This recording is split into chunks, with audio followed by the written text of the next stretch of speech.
तो है नहीं इसके पास। बीजेपी से लोगों का मोह भंग हो गया है।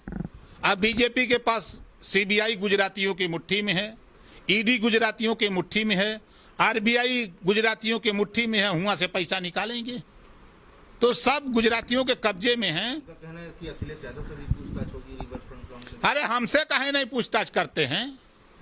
दम हो तो हमसे करें।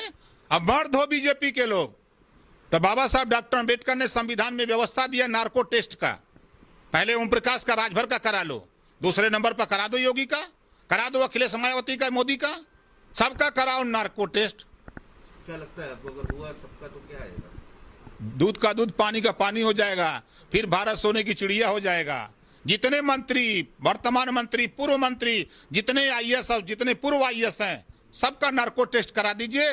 भारत फिर माला माल हो जाएगा, सोने की चिड़िया हो जाएगा।